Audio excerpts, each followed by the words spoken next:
MYBITS, produced by ECHOEZ. Get curious and regain your decision-making power.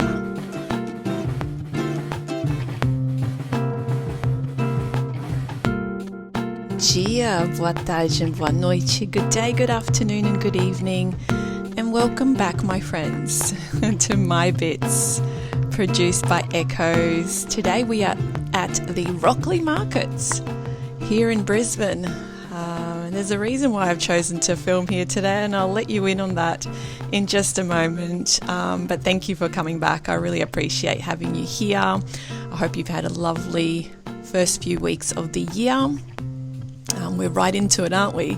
For those of you that watched my video on my socials, the plane taking off and the message about the year ahead, I hope that you are well and truly into that journey and experiencing all those good things and much, much, much more.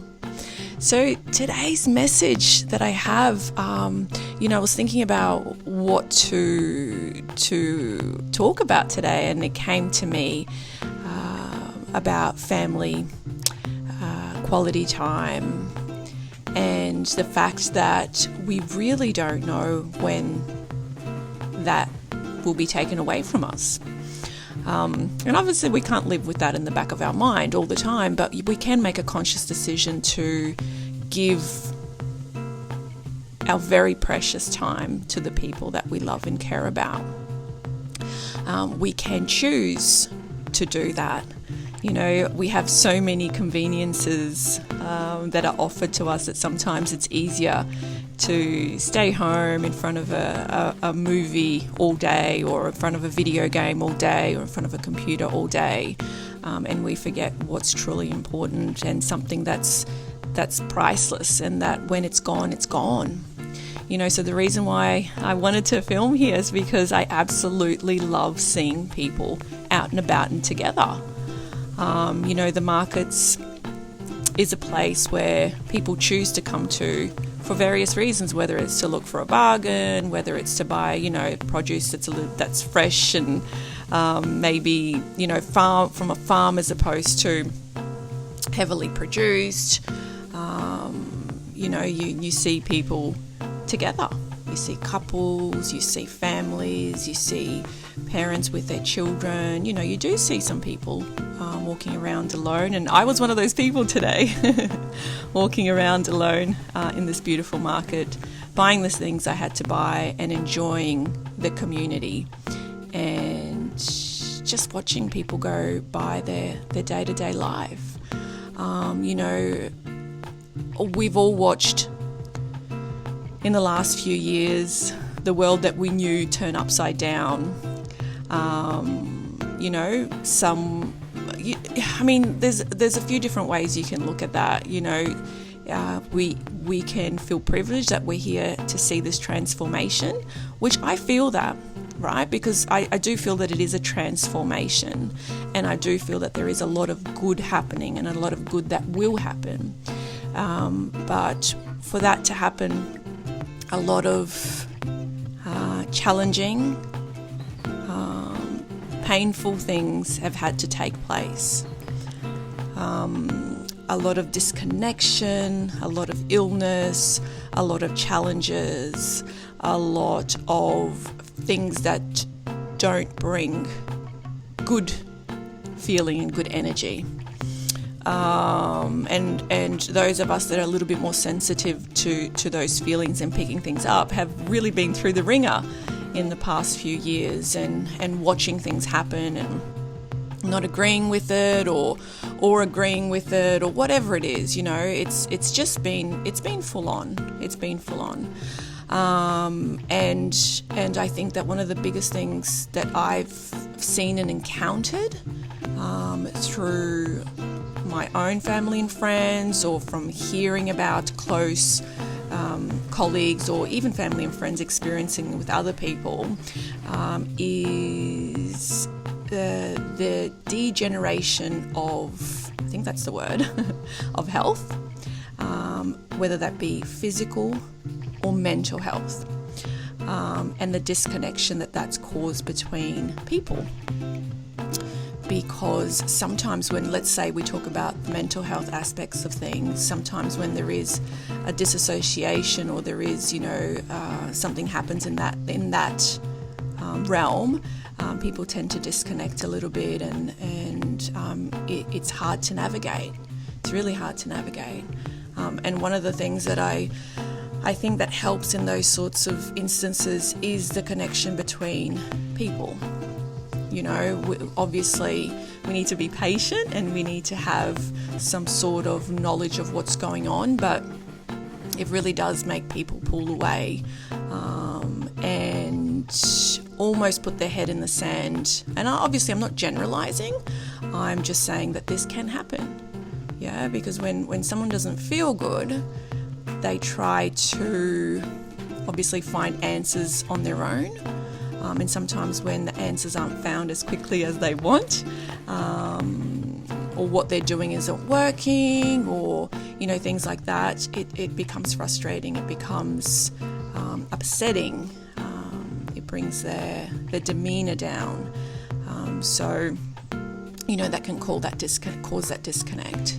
And obviously, there are people that don't have that community, those family and the friendships. And, if you know people that don't, my suggestion would be to reach out, to offer, hey, I'm here if you need anything. And obviously, if it were me, like, I know that I've got the type of personality that, when people offer in the past, I'll be like, no, I'm fine, I'm good. But, no, I wasn't. And sometimes we just need to be paying a little bit more attention to those sorts of people, the Robertas of the world, of trying to soldier on alone,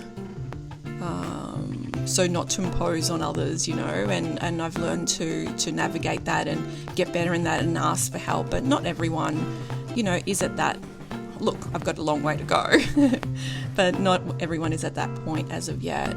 And look, for me, for example, I'm here today on my own. It's not from not inviting people to come with me. And when people don't want to head out with you, or don't want to get, step out of the house, or whatever reason it might be, whether it's the people you live with at home, or family, doesn't matter who you invite. If the answer is no, it doesn't mean you can't go. I've done a lot of things in the past fair while on my own, because either I haven't found someone to do it with me, or the people I've asked haven't wanted to. And as opposed to sitting back and going, okay, well, I'm going to stay home as well, or I'm not going to do this or do that, I've just headed out, because I see the importance of stepping outside and being surrounded by life and people and nature. And it's not all the time. There are my days as well where I don't want to do anything, and I do want to stay home, so it's not all the time. But I think, if the majority of your time when you're not at work is indoors, behind a computer, behind a TV, behind a video game, behind social media, then things need to change. Because no one in that TV from a show that you're watching, no one on your social media that you're following, watching videos continuously, or on YouTube, no one in your video game, unless they live in your household, unless they love you unconditionally, no one's going to be there for when you really need them, right? They're just not. And you can say, oh, that's not true, I have my friends on social media, I play my video games with my friends, or I watch videos of people I know. But those people have their own lives, right? It's the people that really love and care for you, that are in your day-to-day life, that will be there. It's those people that will be there holding your hand when you need them the most, and don't forget about them. Don't forget about them, because they too need you. They too really, really need you.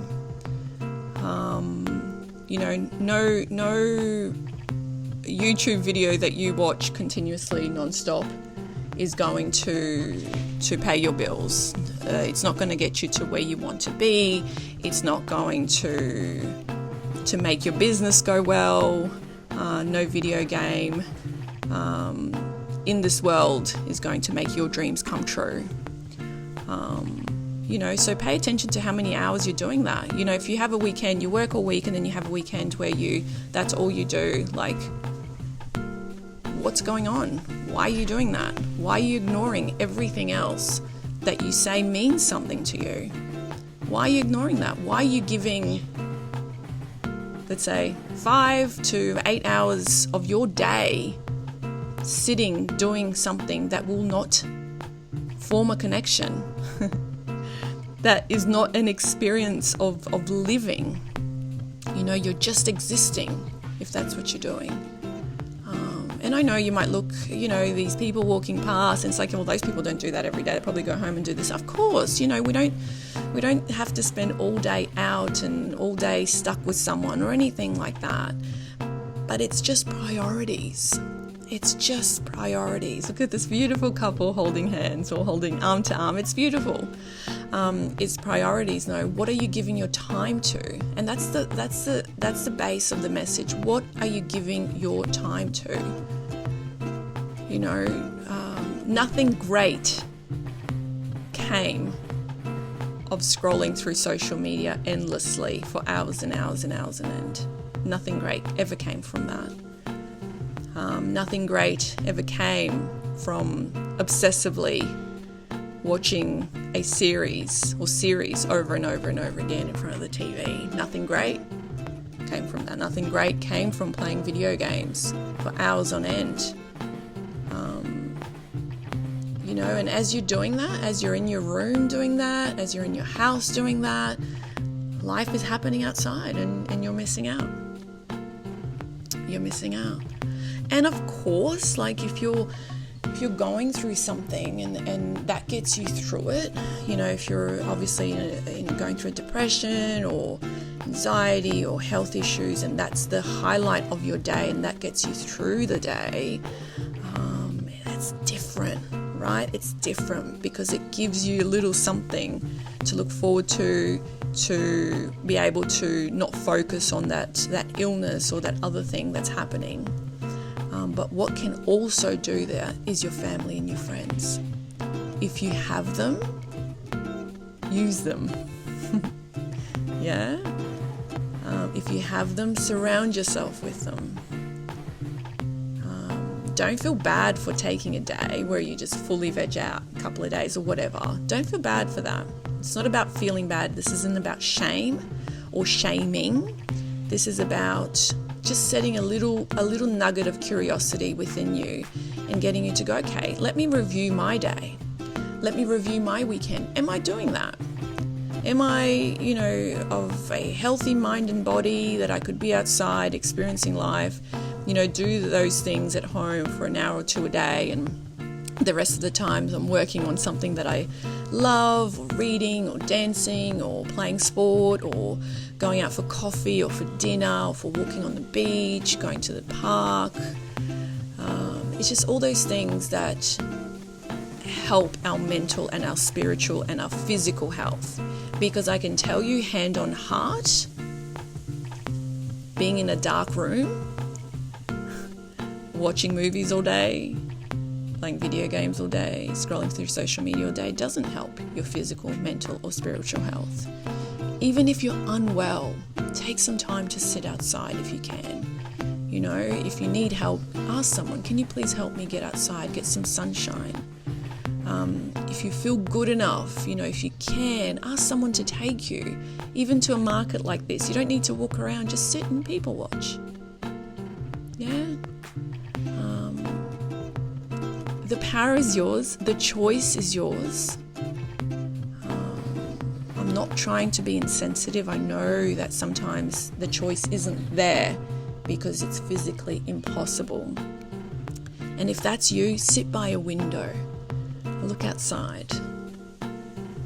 If you're bedridden, Ask someone, if possible, to open the curtains of your room so you can look outside, so you can see some sunshine, so you can see the little birds flying past, so you can just look at the sky, whether it's raining, whether it's sunny. Make those choices. Your spiritual, mental, and your physical health depends on it. And look, every little bit counts, whether it's 2 minutes a day, whether it's 2 hours a day. Every tiny little bit helps. So act now. Make the change. Have that power. Give yourself that power to go, that's what I'm going to do because I deserve it. Yeah, and every little bit will get you to a step where you feel a little bit better. Yeah, so thank you so much for tuning in today and listening to this episode. I hope it strikes something within you. I hope you choose to disconnect from your TV, your computer, your video game, and your phone to reconnect with your family, with nature, with animals, with your passions, with your goals, and with your priorities. And remember to be great, be kind, be you, be whatever it is that makes you thrive. Until next week, ciao for now.